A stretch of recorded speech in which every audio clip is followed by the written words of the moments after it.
대한민국도 이제 고령화 사회로 접어든 지 오래입니다.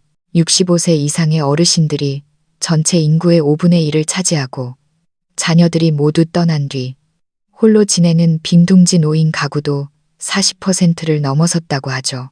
많은 분이 이 나이쯤 되면 이런 고민을 하십니다. 내가 더 늙으면 어디서 살아야 할까? 어떤 분들은 요양원이나 실버타운을 생각하기도 합니다. 하지만 실제로 그곳에 입주하는 분들은 10%도 채 되지 않습니다. 우리 세대에게는 뭐니 해도 내 집이 가장 익숙하고 마음 편한 곳이니까요. 게다가 내 피부치인 자식들 곁에서 노후를 보내는 것. 듣기만 해도 가장 이상적인 선택처럼 느껴집니다. 하지만 그게 정말 현실적으로 가능한 일일까요? 많은 분이 부푼 기대를 안고 자녀의 집으로 합가합니다. 손주들의 재롱을 보며 천륜의 즐거움을 누리길 바라죠. 하지만 막상 함께 살아보면 현실은 상상만큼 아름답지 않다는 걸 깨닫게 됩니다. 생활 습관의 차이, 가치관의 충돌, 좁은 공간에서 오는 답답함, 그리고 일상 속에 숨겨진 미묘한 신경전까지 이 모든 것이 서로의 관계를 팽팽하게 만듭니다. 가장 두려운 것은 시간이 지날수록 애틋했던 부모-자식 관계가 짐처럼 느껴지고 마음속에 서운함만 쌓이게 된다는 점입니다. 그렇다면 과연 무엇이 최고의 선택일까요? 낡은 내 집을 지키는 것, 집을 팔고 자녀 집으로 들어가는 것, 아니면 요양원을 알아봐야 할까요? 이 문제로 밤잠 설치는 분들을 위해 오늘 건강한 인생길에서는 한 어르신의 생생한 경험담을 들려드리려 합니다. 이분은 75이 되던 해 아들네와 딸네 집을 오가며 어디가 더 살기 좋을지 직접 살아보셨다고 합니다. 하지만 1년의 시간을 보낸 뒤 노년의 가장 행복한 안식처가 어디인지 뼈저리게 깨닫게 되셨다고 하는데요. 지금부터 그분의 이야기를 들어보겠습니다. 저는 올해 68, 아내는 65입니다. 이제 진짜 노년의 문턱에 들어섰죠. 저와 아내는 평생 가족을 위해 앞만 보고 달렸습니다. 겨우 은퇴를 하고 이제야 좀 편안하게 노후를 즐기나 싶었는데 나이가 드니 몸 여기저기가 고장나고 생활하는 게 예전만큼 쉽지가 않더군요. 우리가 사는 집은 30년 전 회사에서 분양받은 낡은 아파트입니다. 당시엔 몇 천만 원도 안 되는 돈으로 장만했죠. 젊을 땐 그저 우리 식구 몸 누일 곳이 있다는 것만으로도 감사했습니다. 집이 좁든 인테리어가 촌스럽든 상관없었죠. 하지만 세월이 흐르면서 이 낡은 아파트는 곳곳이 삐걱대기 시작했습니다. 벽지에는 곰팡이가 슬고 창틈으로 황소바람이 들어와 겨울엔 뼈가 시리게 춥고 여름엔 찜통이 따로 없습니다. 장마철이라도 되면 집안 가득 퀴퀴한 냄새가 진동을 해서 기분까지 우울해지곤 했습니다. 어느 날 저녁 아내가 뜨개질을 하다가 긴 한숨을 내쉬더군요. 여보, 우리 정말 계속 이렇게 살아야 할까요? 저는 멍하니 아내의 희끗희끗한 머리카락을 바라보며 가슴 한구석이 시큰해졌습니다. 젊은 시절엔 웃음도 많고 살림도 야무지게 꾸리던 사람이었는데 요즘 들어 웃음기는 사라지고 미래에 대한 걱정과 불안만 가득 찬 얼굴이 되었습니다. 아내가 두려워하는 건 단순히 늙음이 아니었습니다. 외로움, 그리고 우리가 더 나이 들어 거동이 힘들어졌을 때 곁에서 돌봐줄 사람이 없다는 사실을 두려워하고 있었죠. 요양원을 생각 안 해본 건 아닙니다. 하지만 뉴스에서 심심찮게 들려오는 요양시설의 노인 학대 사건들을 보면 덜컥 겁부터 났습니다. 게다가 우리 세대는 가족이라는 울타리를 중요하게 여기며 살아오지 않았습니까? 낙엽이 뿌리로 돌아가듯 말년에는 자식들 곁에서 손주들 재롱을 보며 사는 게 최고의 행복이라고 믿었죠. 하지만 문제는 자식들이 정말 우리의 이상적인 안식처가 되어줄 수 있느냐는 겁니다. 우리 슬아엔 일남일녀가 있습니다. 40살 된 아들은 대기업에 다니며 안정적으로 살고 있고 며느리도 직장에 다닙니다. 바쁘긴 해도 경제적으로 여유가 있어서 시내에 30평대, 약 100모, 번듯한 아파트를 사서 살고 있죠. 30살 된 딸아이는 늦둥이라 우리 부부의 눈에 넣어도 안 아픈 보물입니다. 어릴 때부터 싹싹하고 효성이 지극했죠. 사위도 성실한 사람이라 큰 부자는 아니어도 알콩달콩 행복하게 잘 살고 있습니다. 자식들 집에 들어가서 우리가 살림도 좀 도와주고 대신 보살핌을 받으면 어떨까? 우리는 가족의 정을 느끼고 몸도 좀 편해지니 일석이조 아닐까? 무엇보다 우리가 정말 늙어서 꼼짝 못하게 되기 전에 미리 아이들과 사는 것에 적응해 두면 나중에 아이들도 우릴 돌보기 수월할 거란 생각이 들었습니다. 이 생각은 오랫동안 우리 머릿속을 맴돌았고 마침내 용기를 내어 자식들에게 의논했습니다. 얘들아, 엄마 아빠가 너희 집에서 좀 지내보면 어떨까? 전화기 너머로 아들의 목소리는 차분했지만 아주 잠깐의 망설임이 느껴졌습니다. 얼마나 계시게요? 일단 한번 살아보자. 한 반년에서 1년 정도 너희 집이랑 동생네 집이랑 번갈아 지내보면서 어디가 더 맞을지 보고 싶구나. 혹시나 부담을 줄까봐 저는 아주 조심스럽게 말했습니다. 뜻밖에도 아들은 별말 없이 흔쾌히 승낙했습니다. 며느리에게 말해서 방을 치워두겠다고 편하게 오시라고 하더군요. 딸아이는 더 신이 나서 빨리 오라고 성화였습니다. 자기가 꼭 잘 모시겠다면서요.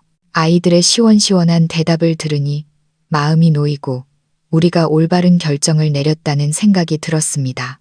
하지만 우리는 꿈에도 몰랐습니다. 이 결정이 우리의 노년을 편안하게 만들기는커녕 진정한 안식처가 무엇인지 뼈저리게 깨닫게 되는 고난의 시작이 될 줄은 말이죠. 며칠 뒤 우리는 짐을 챙겨 부푼 마음으로 아들네 집으로 들어갔습니다. 아들 집은 시내 중심가에 있는 30평대 아파트라 우리 집과는 비교도 안 되게 넓고 쾌적했습니다. 현관에 들어서니 며느리가 이미 방을 깨끗하게 치워놓고 새 이불까지 깔아두었더군요. 공기 정화에 좋다며 화분도 하나 놓아두고 저녁엔 상다리가 부러지게 음식을 차려 우리를 환영해 주었습니다. 아버님, 어머님, 내 집처럼 편하게 지내세요. 어려워하지 마시고요. 아들이 웃으며 말했고 며느리도 옆에서 고개를 끄덕였습니다. 저와 아내는 마주보며 웃었습니다. 역시 아들네로 오길 잘했다는 생각이 들었죠. 처음 며칠은 정말 꿈만 같았습니다. 아침 일찍 아내와 근처 공원을 산책하고 들어오면 며느리가 아침상을 차려놓았고 점심 먹고 나면 아내는 베란다에서 햇볕을 쬐고 저는 소파에서 텔레비전을 보며 아들의 퇴근을 기다렸습니다. 온 가족이 둘러앉아 저녁을 먹고 이야기를 나누는 평범한 일상이 그렇게 따뜻할 수가 없었습니다. 우리는 아이들에게 짐이 되기 싫어서 생활비 명목으로 연금을 보태주었고 집안일도 거들었습니다. 아내는 매일 나무를 다듬거나 설거지를 했고 저는 쓰레기 분리수거와 생필품 사는 일을 도맡았죠. 하지만 날이 갈수록 미묘한 변화가 감지되었습니다. 처음엔 아주 사소한 것들이었지만 그게 마치 신발 속 모래알처럼 점점 거슬리더니 결국 숨이 턱 막히는 모래산이 되어버렸습니다. 고부 갈등의 골은 소리 없이 깊어지더군요. 가장 먼저 예민해진 건 며느리였습니다. 며느리는 살림에 아주 깐깐한 편이었습니다. 물건마다 제 자리가 딱 정해져 있고 청소를 하고 나면 소파 쿠션 각까지 맞춰야 직성이 풀리는 성격이었죠.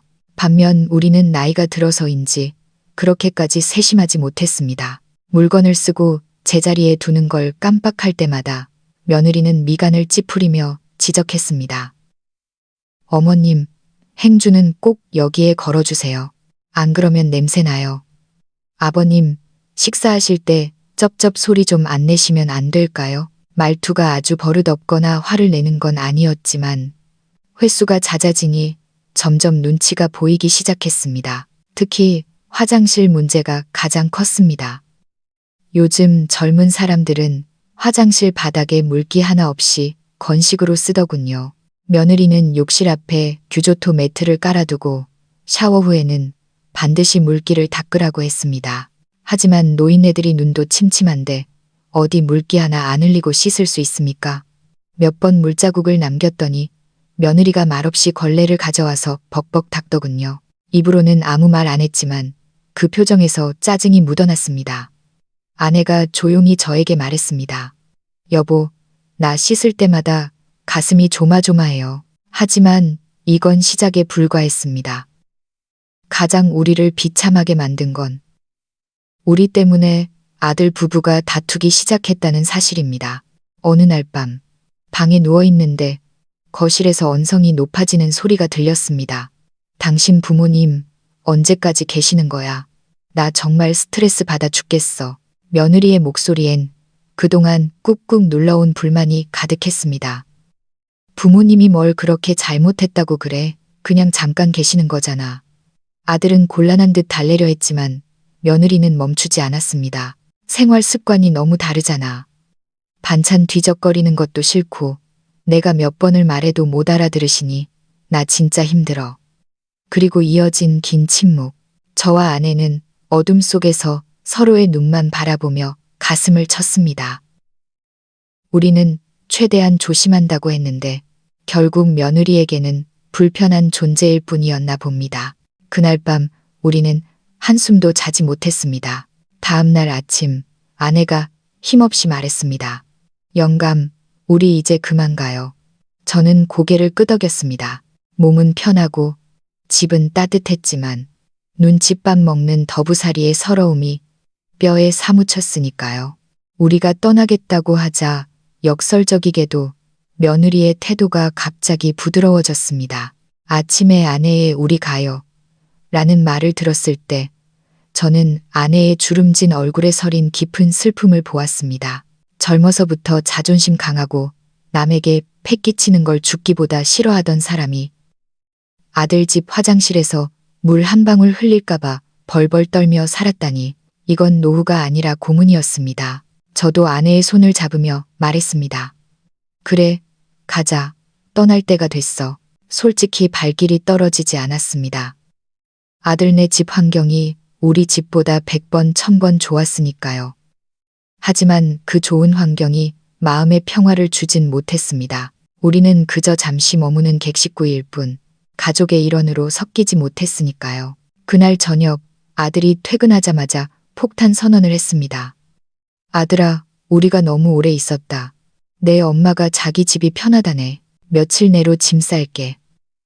최대한 아무렇지 않은 척 덤덤하게 말했습니다. 아들은 당황한 듯 잠시 멈칫하더니 수저를 내려놓았습니다. 아버지, 혹시 뭐 불편한 거 있으셨어요? 아내가 손사래를 쳤습니다. 아니야, 아니야. 그냥 내 살던 집이 최고지 뭐. 아들은 뭔가 더 말하려다 입을 다물고는 결국 고개를 끄덕이며 한숨을 쉬었습니다. 아들도 내심 알고 있었던 거죠. 부모를 모시는 게 현실적으로 쉽지 않다는 걸요. 가장 놀라운 건 며느리의 반응이었습니다. 우리가 간다니까. 며칠 뒤 며느리가 연차까지 내고 백화점에 가서 우리 부부 새 옷을 한 벌씩 사주더군요. 비싼 식당 예약해서 밥도 사주고요. 말은 안 해도 눈빛에 미안함이 가득했습니다. 밥을 먹다 며느리가 조심스럽게 입을 열었습니다. 아버님, 어머님, 오해하지 마세요. 제가 싫어서 그런 게 아니라 그냥 제가 아직 부족해서. 눈가가 촉촉해진 며느리를 보며 마음이 짠했습니다. 며느리가 나쁜 아이가 아니라는 걸 압니다. 그저 30년 넘게 따로 살던 사람들이 한 집에 사는 게 힘들 뿐이죠. 떠나는 날 며느리는 눈물을 글썽이며 아내 손을 잡았습니다. 어머님, 언제든 놀러 오세요. 아내도 눈시울을 붉히며 고개를 끄덕였습니다. 비록 끝은 이별이었지만 이 경험 덕분에 큰 깨달음을 얻었습니다.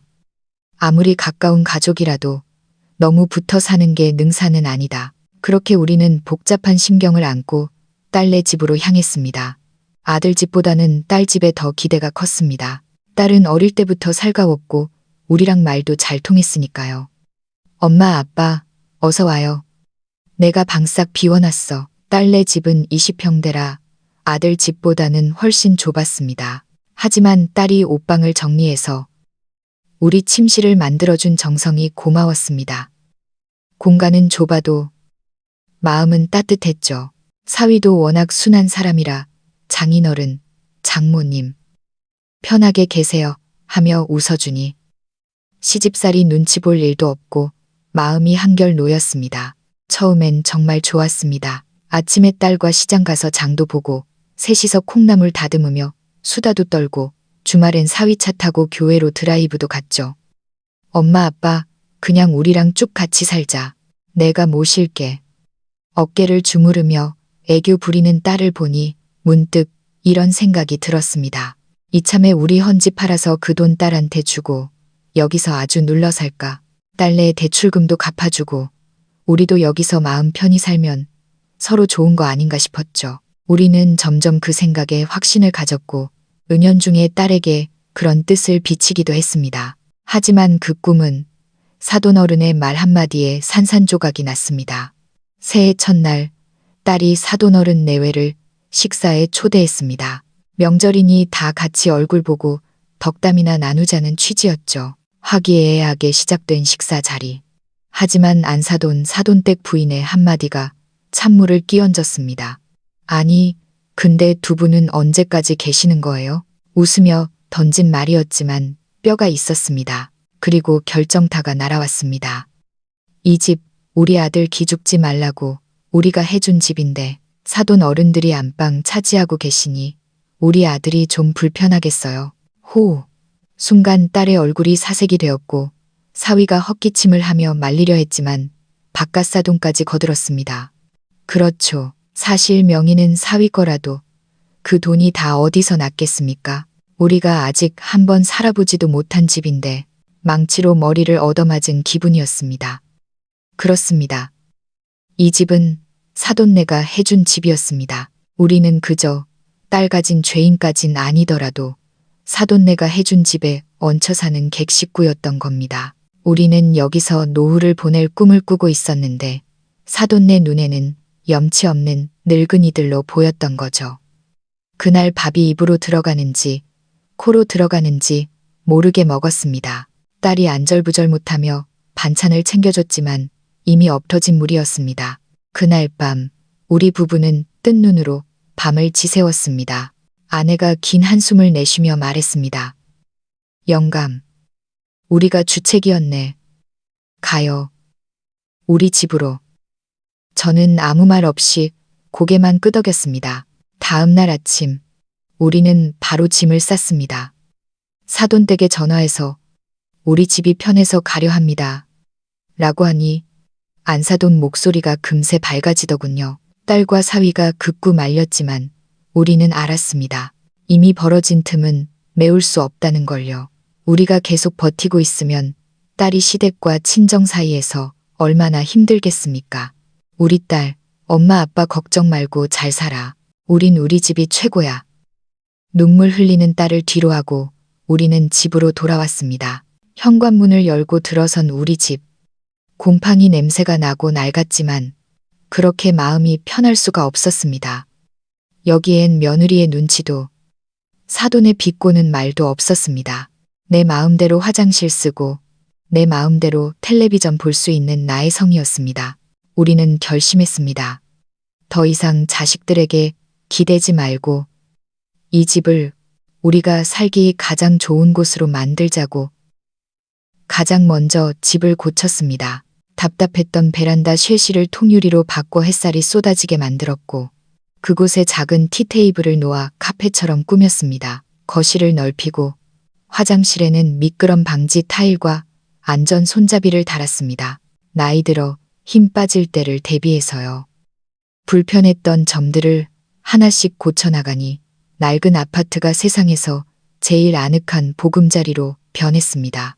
이제 우리는 아침에 일어나면 햇살 가득한 베란다에서 화분에 물을 주고 저녁엔 동네 친구들과 어울리며 자유롭게 삽니다. 지난 1년간의 자녀 집살이를 통해 뼈저리게 느낀 것이 있습니다. 아무리 좋은 집이라도 내 명의가 아니면 가시방석이고 아무리 효자 효녀라도 24시간 붙어 있으면 남보다 못한 사이가 될 수 있다는 것을요. 어느 날 밤 베란다에서 차를 마시며 아내가 물었습니다. 영감, 후회 안 해요. 뭘, 집 안 팔고 돌아온 거요. 저는 껄껄 웃으며 아내 손을 잡았습니다. 천만다행이지. 그때 홧김에 집 팔아서 딸 줬어 봐라. 지금쯤 우린 오갈 데 없는 신세 됐을 거야. 아내도 고개를 끄덕였습니다. 자식들은 자식들의 인생이 있고 우리는 우리의 인생이 있습니다. 그들의 가정은 그들의 것이지 우리의 노후 대책이 아닙니다. 부모가 자식에게 해줄 수 있는 최고의 선물은 아프지 않고 스스로 노후를 책임지는 모습을 보여주는 것 아닐까요? 우리는 이제 며느리의 눈치도 사돈의 핀잔도 듣지 않습니다. 대신 우리만의 공간에서 우리만의 속도로 가장 나답게 늙어가고 있습니다. 진정한 노후의 행복은 으리으리한 자식 집이 아니라 비록 작고 낡았더라도 내 마음 편히 누일 수 있는 나의 집에 있다는 걸 이제야 확실히 알게 되었습니다. 혹시 지금 노후 거처를 고민하고 계신 분들이 있다면 감히 말씀드립니다. 절대로 본인 집을 섣불리 팔지 마십시오. 돈은 없으면 안 쓰면 되지만 돌아갈 내 집이 없다는 건 비를 피할 우산 없이 폭풍우 속에 서 있는 것과 같습니다. 여러분의 남은 인생, 자식 눈치 보지 말고 당당하고 편안하게 여러분의 집에서 누리시길 바랍니다. 그것이 진짜 금쪽 같은 내 노후를 만드는 길입니다.